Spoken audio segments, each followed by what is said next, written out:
Je, unahitaji taarifa kamili na uchambuzi wa ndani zaidi? Jiunge sasa katika grupu letu la WhatsApp kwa malipo nafuu kabisa. Utapata uchambuzi wa kila siku, mchana na jioni, update za dunia kwa haraka zaidi, fursa ya kumuuliza maswali Rahby papo hapo na kupata majibu ya haraka zaidi kutoka kwake. Usikose nafasi hii adhimu. Jiunge sasa na uwe mbele ya taarifa kuliko wengine. Tupigie kwa simu namba 0654467177 au tuandikie ujumbe ni unge na Rahby. Tutakuunga moja kwa moja. Kuelezea kuondoka au kurudi au kugeuka kwa meli za ambazo zilipewa onyo na Wahuthi. Takriban meli 6 zimetajwa kugeuza, na hii taarifa inasema hivi: harakati ya Wahuthi ya Yemen ilitoa taarifa kwamba imezilazimisha meli kadhaa kubadilisha mkondo katika Bahari Nyekundu baada ya kutishia meli zilizounganishwa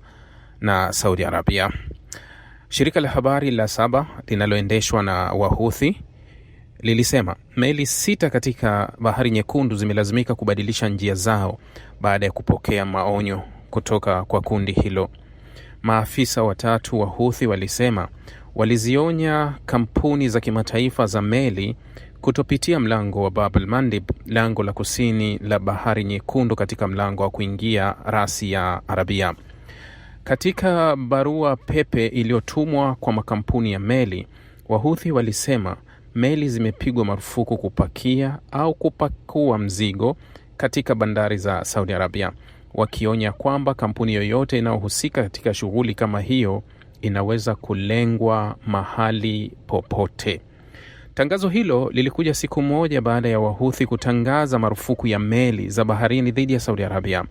Hatua hiyo inaweza kufungua mstari mpya dhidi ya Marekani katika mzozo wake na Irani na kuongeza hatari kwa usambazaji wa nishati duniani na biashara nje ya Ghuba. Kufungwa kokote kwa mlango wa Bab el-Mandeb, mlango wa kusini mwa Bahari Nyekundu, kutakata njia mbadala muhimu kwa Saudi Arabia hadi mlango wa Hormuz na kuongeza hofu ya uhaba wa usambazaji wa nishati duniani. Usafiri wa meli katika Bahari Nyekundu haujarejea kikamilifu tangu Wahuthi walipoanza kushambulia meli katika pwani ya Yemen mnamo Novemba 2023. Kundi hilo lilisema kampeni hiyo ilikuwa imelenga kuwasaidia Wapalestina na kupinga vita vilivyokuwa vikiendelea kule Gaza. Mwaka 2023 Wahuthi walianzisha kampeni kubwa ya kushambulia meli zote za Israel na Marekani, na baadaye wakajiunga na meli za kimataifa ambazo zilishirikiana kwa ajili ya kujaribu kufungua mlango huo. Matokeo yake yalionyesha kulikuwa kuna kiwango kikubwa sana cha meli ambacho hakikuweza kupita tena. Baadaye ikaja kashfa ya Marekani akahusisha mgogoro huo kati ya Yemen na Urusi, kama unakumbuka, kwa sababu kulikuwepo na meli ambazo zililengwa kwa usahihi, na baadaye vyombo vya habari kadhaa vya Marekani vikashutumu vikasema kuwa Urusi alikuwa akiwapa taarifa Wahuthi. Maana yake ufuatiliaji wa meli ulikuwa wa kiwango cha hali ya juu sana, na walikuwa na uwezo wa kulenga shabaha na kuzifikia meli pale wanapojisikia kuzilenga. Kwa hiyo kashfa mara hiyo ilikwenda kwa Urusi, akatajwa kuwa Urusi amekuwa akitoa msaada mkubwa kwa Wahuthi kuhakikisha wanazuia meli, licha ya kuwa Kremlin ilikanusha taarifa hizo ikasema kuwa haihusiki na jambo lolote. Ukisoma hii taarifa inasema kuwa watalenga meli yoyote itakayotia nanga kwenye bandari za Saudi Arabia. Hili sio tishio la kupita tu kwenye mlango wa bahari wa Hormuz, isipokuwa hili ni tishio kamili la mzingiro ambao waliutangaza awali. Awali walitangaza kuwa watakuwa na mzingiro wa meli zote zinahusiana na Saudi Arabia zitazopita kwenye mlango wa Bab el-Mandeb, lakini wakasema kuwa wamezuia bandari zote za Saudi Arabia zisitumike. Maana yake ukichukua hili onyo ndio linakwenda moja kwa moja kuwa wanakusudia kuzuia meli yoyote kutia nanga kwenye pwani au kwenye bandari za Saudi Arabia, na ikiwa meli hiyo itafanya hivyo basi wanaweza wakaishambulia. Na hii taarifa ndio inavyokuonyesha kuna meli kadhaa zimerejea. Donald Trump jana wakati anazungumza na rais wa Lebanon Joseph Aoun alisema akawaonya Wahuthi kuwa ikiwa watatekeleza mpango wake au ikiwa watatekeleza mpango wao, basi Marekani itafanya mashambulizi, itawashambulia kwa mabomu.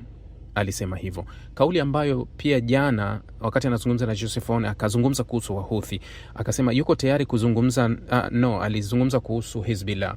Akasema yuko tayari kuzungumza na Hezbollah ikiwa rais atataka iwe hivyo. Yani Rais Joseph Aoun ikiwa atakubali, Donald Trump anaweza kuzungumza moja kwa moja na Hezbollah katika kuwaleta kwenye meza, katika kile ambacho anakusudia kwa tuwalete kwenye meza.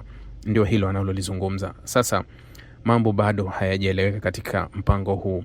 Leo mapema taarifa zilizochapishwa na vyombo vya habari kutoka Saudi Arabia zilitoa hii taarifa kuwa meli 2 za Kisaudia zilikuwa zimegeuza, ambazo zilikuwa zimekwisha elekea, safari zilikuwa zimeanza kabla ya tangazo la Wahuthi, ambazo zingepita mlango wa Bab al-Mandeb upande wa pili wa kusini. Sasa zile meli zinatajwa ziligeuza na kurejea. Hili ni tishio jingine ambalo bado ulimwengu unawaza tunakwenda wapi.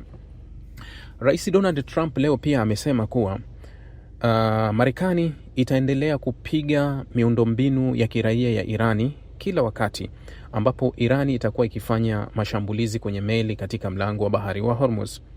Jinsi alivyoandika Donald Trump, aliandika, wakati wowote Jamhuri ya Kiislamu ya Irani itakapofyatua risasi kwenye meli katika mlango wa bahari wa Hormuz, iwe kwa kombora, roketi, droni au kifaa kingine chochote au silaha, basi Marekani itapiga mabomu na kuharibu daraja moja au kiwanda cha umeme, aliandika kwenye mitandao ya kijamii.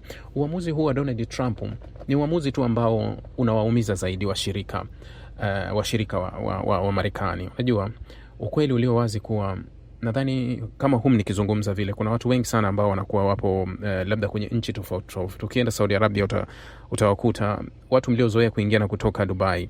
Hili swala mnalifahamu. Ukweli kweli, kwa mtu ambaye amezoea Dubai, kwa mtu anayekwenda Dubai kwenda na kutoka, atanielewa sana hiki kitu nikiwa nakiongea kuwa hii sio Dubai ambayo ulikuwa ukijua wewe. Kuna mabadiliko makubwa sana ambayo yametokea Dubai, na Dubai wamejaribu kutoa ofa ya visa ambayo unaweza ukaapply na familia yako nzima na ukaomba ukapewa visa hata ya miaka 5. Yani Dubai inaweza kusema kuwa UAE imerahisisha mno uwezekano wa kupatikana kwa visa hivi sasa. Hata ugumu wa masharti ambao uliuhisi hapo kabla umejaribu kuondolewa sana, na hii yote kwa sababu watu wanakimbia. Watu hawataki kukaa Dubai. Athari ya uchumi ni kubwa sana, kubwa sana kwa hizi nchi. Hasa mfano UAE ambayo nchi ambayo kwa kiasi kikubwa uchumi wake ulikuwa umeshikiliwa na wageni. Sasa kwa hivi sasa hali ni ngumu sana kwa UAE, na unajua ukienda hoteli zimeporomoka sana, kuna hoteli nyingi zimefungwa, lakini bei zimeshuka sana, na Dubai sehemu ambayo ulikuwa ukienda kazi zimekuwa za nje kwa watu wenzangu ambao wanaitwa wale wabeba boksi. Watu wakiwa nje wanaitwa kuwa mbeba maboksi. Sasa wabeba boksi wenzetu kule wanafahamu hili linaloendelea kuwa Dubai sio sehemu tena ya kukimbilia kama hapo awali ilikuwa. Mtu ukikwama huku ukienda kule, ukipata fursa ya kwenda pale, huwezi kushindwa kufanya kazi hapa na pale ukaweza kuingiza kipato. Mambo yamekuwa magumu sana, ndio maana unaona kuwa kuna rundo la vijana wengi sana ambao walikuwa katika hizi nchi kati ya Qatar na UAE ambao wamerejea hapa nchini, wanaendelea kupambana vingine, na wamekuwa wakijaribu kutafuta nchi zingine ambapo wanaweza kwenda kujishikiza vyovyote vile. Lakini UAE na sehemu nyingine athari imekuwa ni kubwa sana. Haisemeki athari ya mgogoro au vita hii, athari yake imekuwa ni kubwa sana kwa hizi nchi. Sasa leo nilikuwa nikisoma makala moja, ilikuwa imeandikwa kwenye Financial Times, ambayo ilikuwa Financial Times lakini ikawa imekopiwa kwenye baadhi ya vyombo vya habari vingine. Hii ilikuwa inasema hii makala ilikuwa inasema nini kilichotokea kwa mapato ya mafuta ya Venezuela yenye thamani ya dola bilioni 13 chini ya udhibiti wa Marekani. Hii makala ilikuwa inazungumza hivyo. Utawala wa Trump umekusanya zaidi ya dola bilioni 13 kutoka kwenye mauzo ya mafuta ya Venezuela mwaka huu, na kuibua maswali kuhusu jinsi fedha hizo zinavyosimamiwa. Waziri mmoja wa Ghana au Nigeria alifunguliwa mashtaka kule Uingereza katika kashfa ya rushwa. Alikuwa ni waziri wa nishati, nadhani kati ya Nigeria na Ghana, na kesi yake iliendelea. Nadhani hizi mwaka huu ilifanyika kesi kubwa sana, na kashfa kubwa ilikuwa ni masuala ya wizi na ufisadi. Hili swala linalofanyika kati ya Marekani na Venezuela, ya reti ingekuwa ni nchi yoyote ambayo sio katika nchi zao za magharibi, leo kungekuwa kuna wimbo mkubwa sana wa kile kinachoonekana kama kuna wizi mkubwa unafanyika. Mapato zaidi ya bilioni 13 kutoka mauzo ya mafuta ya Venezuela yamekusanywa na utawala wa Trump mwaka huu. kulingana na hesabu zilizofanywa na Financial Times, huku maswali yakiongezeka kuhusu hatima ya fedha hizo na ukosefu wa uwazi ambao umezunguka matumizi ya fedha hizo. Suala hili limevutia zaidi kutoka kwa wachumi wa bunge, huku Venezuela ikijitahidi kuonyesha dalili za kufufuka kwa uchumi licha ya kupunguza vikwazo vya Marekani na upanuzi wa mauzo ya mafuta ya nje. Yaani kinachowashangaza watu ni kuwa Maduro aliondolewa Januari mpaka hivi sasa karibu miezi 6, yani karibu nusu mwaka. Na Venezuela ikatangazwa na Marekani kwa iliondolewa vikwazo. Halafu ikawa imeruhusiwa kuuza mafuta. Yani manake inafanya biashara. Lakini dalili na ishara za uchumi wake kubadilika zimekuwa ndogo sana ukilinganisha na kile ambacho nchi imekiingiza. Yani mapato ambayo yanahesabika ni mapato mengi sana ukilinganisha na zile kinachoonekana ndani ya Venezuela kuwa hatua za Venezuela. Marekani ilichukua udhibiti wa mafuta ya Venezuela baada ya kumteka Rais Nicolas Maduro na kumteua makamu wake Desi Rodriguez kuwa kiongozi wa nchi hiyo, kwa kuzingatia kwamba mafuta yanachangia takriban robo ya pato la taifa la Venezuela. Unafua vikwazo na upatikanaji uliongezeka kwa masoko ya kimataifa uliotarajiwa kutoa msukumo mkubwa kwa uchumi wa nchi hiyo. Yani majibu ya masoko ya dunia toka mafuta ya Venezuela yalivyoingia, majibu ya masoko yakaonekana wazi kuwa masoko yalikuwa yanapokea. Yani bidhaa inafika sokoni. Halafu bidhaa ikifika sokoni, ila huyo anayeuza haonekani kupata chochote. Kuna rafiki yangu mmoja siku moja alikuwa ana duka la ice cream. Maduka ya ice cream mjini kubwa. Basi ni rafiki yangu sana. Siku moja nikamkuta ananiambia kuwa natafuta shehe. Nikamwambia unatafuta shehe wa nini? Bwana, aje anipigie dua hapa dukani kwangu. Unajua sielewi. Nikamwambia kuna kitu gani kinakutokea? Akaniambia hapa wafanyakazi wangu, alikuwa na wafanyakazi wawili dukani, wa kiume na wa kike. Sasa anasema hapa dukani kwangu mapato yanapotea. Yani tunauza lakini wakija kuhesabu fedha zinaonekana kuwa zinapotea. Halafu akanipa sababu, akaniambia unajua hii biashara nimeifanyia Uswahilini sana, huku maeneo ya Uswahilini na nini na nini. Nikamwambia kwa hiyo unamtaka shehe wa nini? Akaniambia nataka shehe aje apige, maana inaonekana kama hapa kuna kile ambacho kinaitwa chuma ulete. Nadhani sisi Waswahili wengi mnajua. Chuma ulete ni kile kitu ambacho umefanya biashara, halafu fedha zako zinapotea bila kujua. Yani wanasema mapato yanapungua. Nikamuuliza kinachopotea ni bidhaa au inapotea fedha?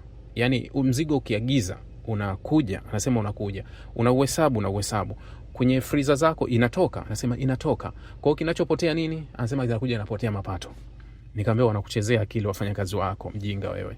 Unataka ulete shehe afanye nini hapa? Si unajua masuala ya chuma ulete. Nikamwambia hakuna chuma ulete wewe, pesa hairogeki. Achana na hilo swala. Sasa wewe deal nao hawa watu. Akaniambia haiwezekani bwana. Nikamwambia acha ujinga. Hawa wamekusoma upepo wako unakovuma na akili yako inapokwenda. Kwa hiyo wanakuchezea akili kwenye mdundo huo. Nikamwambia vifanye kitu kimoja. Ingiza mzigo wote mpya. Ukishaingiza hesabiana nao. Halafu ikitokea shoti yoyote kata mishahara yao. Yani wewe mkate mshahara. Yani kwambia nikikuta shoti yoyote kata mshahara. Alafu uone kama hii itaendelea. Akaniambia ni hii tu. Nikamwambia yes. Wewe fanya tu hivyo alafu utapata jibu. Basi ikabidi awe mkali kidogo. Akaja akawashusha akamwambia sikilizeni, sitaki masuala ya kupotea. Ikipotea na kata kwenu. Kwa ile wiki akafanya operation kubwa ya kukata mishahara. Kila akikuta shoti anakata mshahara. Kila akikuta, wiki iliyofuata hakuna kilichopotea na kila kitu kikaendelea kufanya. Kwa hiyo ile hadithi ya chuma ulete ikawa imepotea. Sasa ndio hiki kinachoonekana kwa Marekani kuwa masoko yanapokea bidhaa.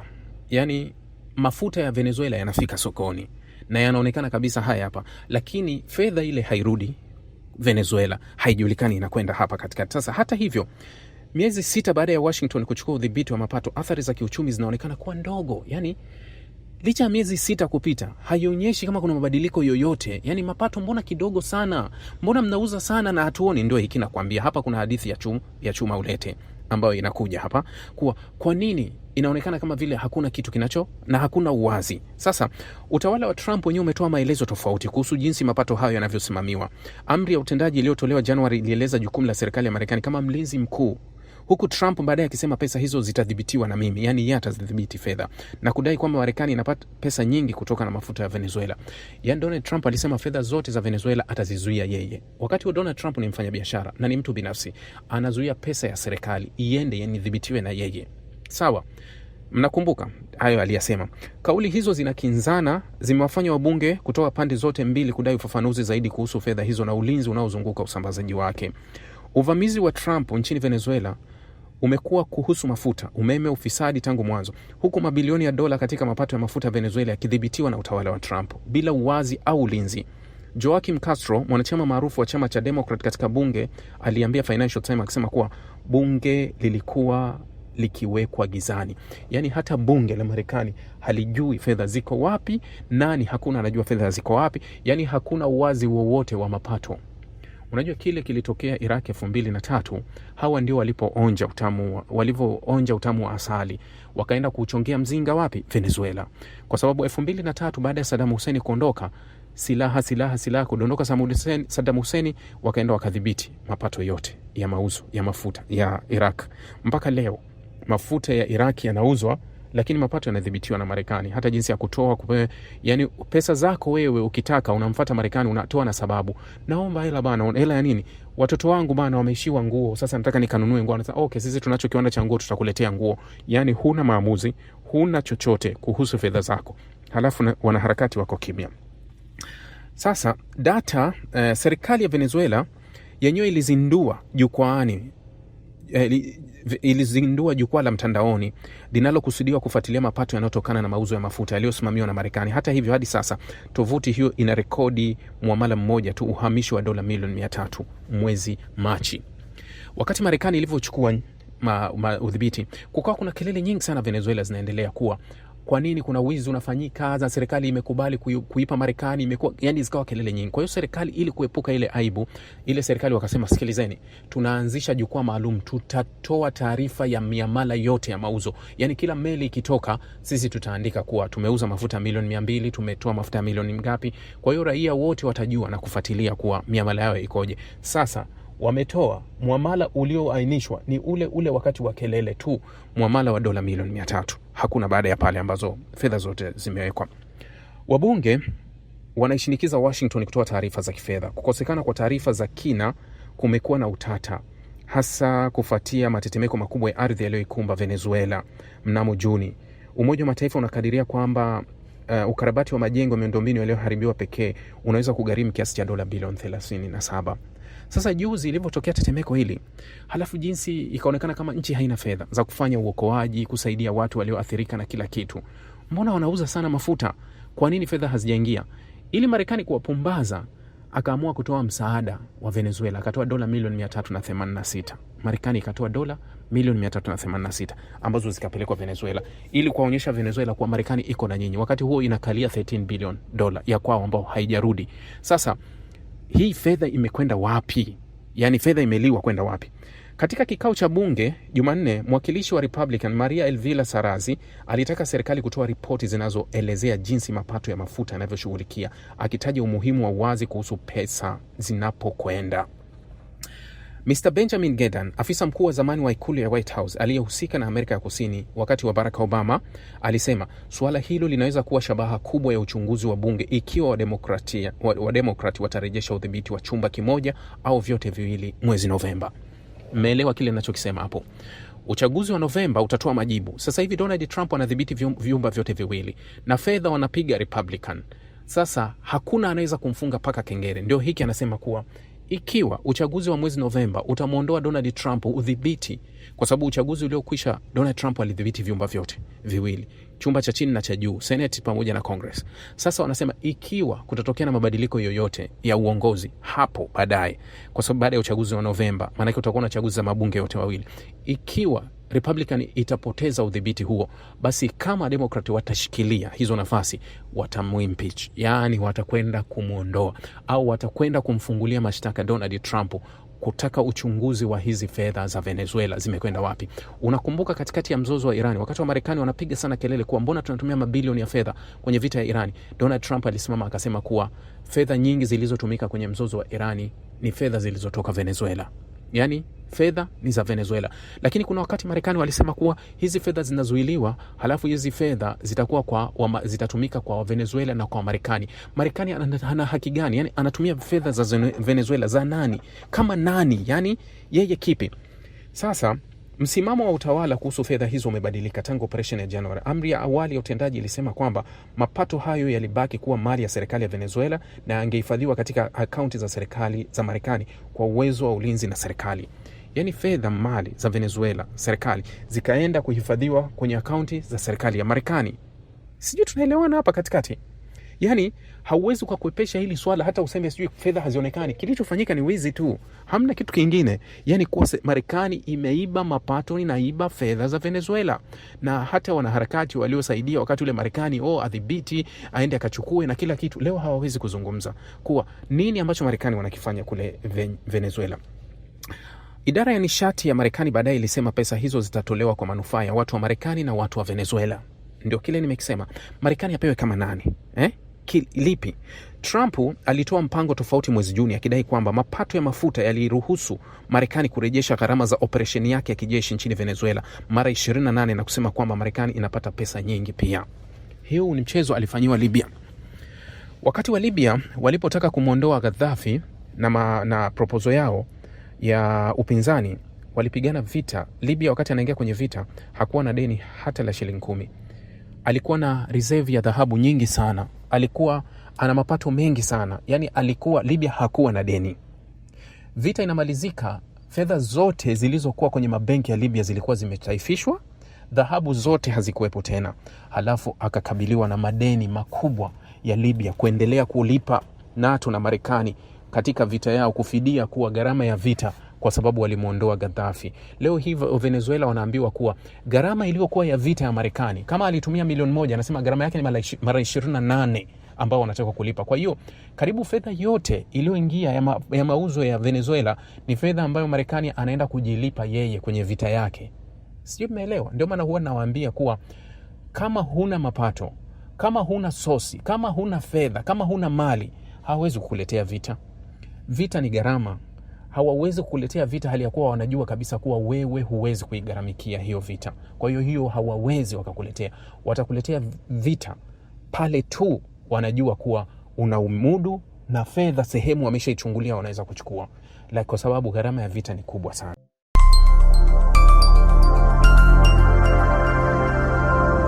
Rahby Digital.